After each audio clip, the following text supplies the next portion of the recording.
Okay, hello and welcome to Theology on Tap. Today I want to talk about something I think is very important, at least in my thoughts. And once again, I want to talk about the difference between freedom that we have through Jesus Christ and the kind of life that we have in the law. And I want to look at it from, let's say, when it comes to the law, it really depends on who your teacher is. If you're a Reformed theology, if you belong to Reformed theology, it's different than dispensationalists, it's just different than Catholics, and different than Eastern Orthodox, Seventh-day Adventists. Every denomination has their own understanding of it, and you get to shop around and choose which one is the best. Right? That's a huge problem. And also when it comes to marriage, right? There are a bunch of people who has been recommended that you write down what you want in a marriage and what kind of a woman that you want to get married to, what kind of a man. We could come up with 100, hundred things on the list of what we want in marriage, and try to look for, right, a woman or a man that will fit into that understanding. And so we go out, we go shopping, right? Shopping to see who fits into all the requirements that we have. And we get to pick and choose. A lot of times we tend to do that in life. When it comes to, toothpaste to whatever, everything is about choices. And that's why a lot of times people say you gotta make good choices in your life. Well, when I read the scripture and when I think about Jesus who has set us free and we have the freedom, there's a quote by Alan Watts that comes to my mind because I believe it's very biblical, even though I don't know if he was a Christian or not. I'm not 100% sure. But Alan Watts said this. Listen, he said, freedom is a state of not having to choose. And that really sounds good to me. Freedom is a state of not having to choose. Now, if I want to put that in as in Christ there is freedom. What does that mean? Is the state of not having to choose, right? Well, then if you don't choose, then what do we have? Well, I think when it comes down to it is there's a difference between choosing and deciding to do something. All right. So there's another quote that says this: when you choose, you have to work it through. But when you decide, then you move on. Right. Like there is that distinction. So life is not about choices, but life is about decisions.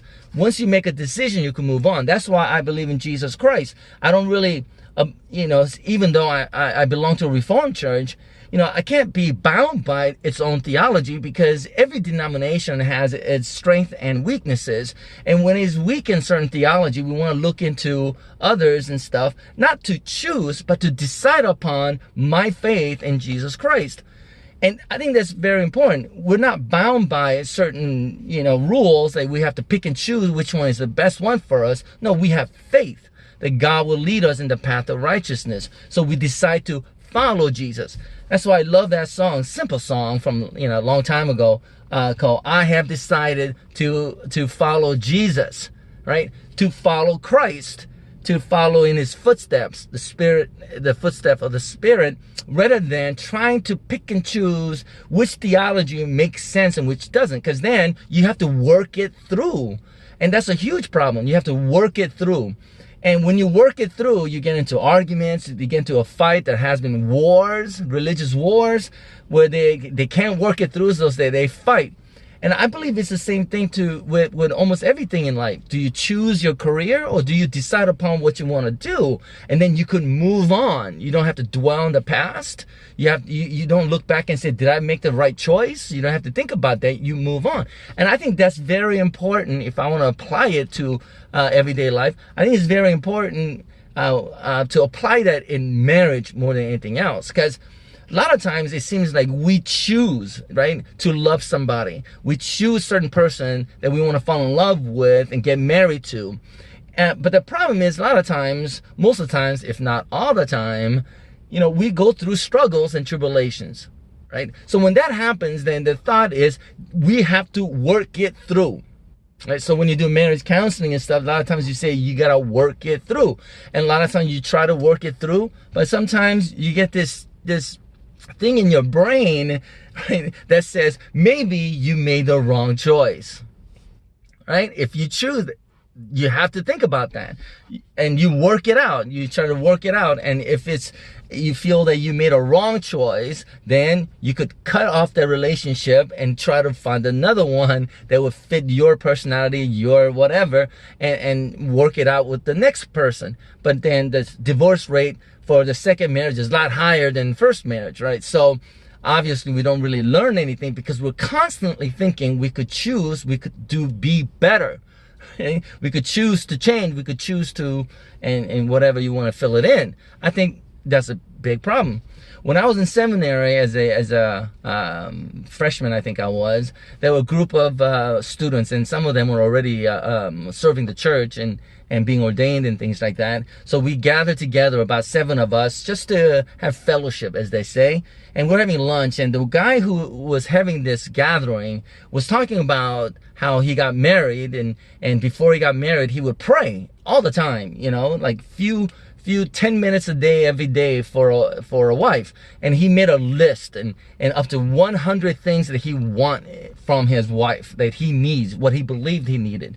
And he would pray about it, and he came out with a list. And when he met this person, he said, man, this is the woman that fits into everything I request from a woman. She fits right into it. So therefore, she is perfect for me. And that's what he said. But you have to pray really hard for it, you know? You have to really hard. So she chose a woman, right, to marry a woman that he thought was best for her. That's what he said. That's how you choose, right? And then everybody, I was saying, yeah, that's what we need to do. People who aren't married, they were saying, yeah, I gotta pray, I gotta make a list, I gotta choose what is good and what is not good. And my response to that, and no offense to people who make a list and try to choose, but my thought, even you know, I think I was 23 or 24 at the time, I said, well, what do I know about marriage? What do I know about women? You know, I dated few, but what do I really know about them? Right? So I said, well, I could make a list, but since I don't know that much, then I'm just going to live it up to God. And that's what it was. I didn't really, once in a while, pray about it. But most of the times, I just trusted. And when I met my wife, within 2 weeks of our relationship, I decided, right, to marry her. Because once you make that decision, you don't really have to go back, right, and try to think it through again and say, where did I make a mistake? And I think a lot of times, as Christians, as people, we make that mistake of just thinking about where we went wrong. Or maybe we made a mistake when we chose something for ourselves instead of deciding for something and moving on. And I think that's very important to move on. Once I got married, I moved on from being single. So now that I'm married, I can't live my life like a single person. I have to move on. And that's the best thing about making a decision rather than choosing, right? So once again, Alan once said, freedom is a state of not having to choose, right? And when you choose, you have to work it through. When you decide or make a decision, then you move on. And that right there is freedom, right? I don't know if that makes any sense, but I was thinking, wow, there really is a difference between working things through and choosing something and just deciding on something and moving on, right? I hope that makes sense, right? And if you have decided, right, instead of choosing which religion is the best for you, or choosing denomination that works the best for you, and being, you know, kind of bound by their own one theology, just make a decision. Decide to follow Jesus, and all things will work out for good. That's his promise, right? To follow him, love him. And I think that should be the most important thing. As Paul said, right, I think it's in Corinthians, he said that all I do, he says, right? I think it's 2 Corinthians, actually, it's coming back to me. He says, all I do is preach Jesus and him crucified. He didn't really teach theologies. He just wanted to teach Christ and him crucified, because he decided to follow Christ and he moved on with his life, right? Simple. There is freedom in simplicity. In fact, I believe it was, I'll end with this. It was when I was watching Norm Macdonald's show, and it was, once again, Billy Joe Shaver.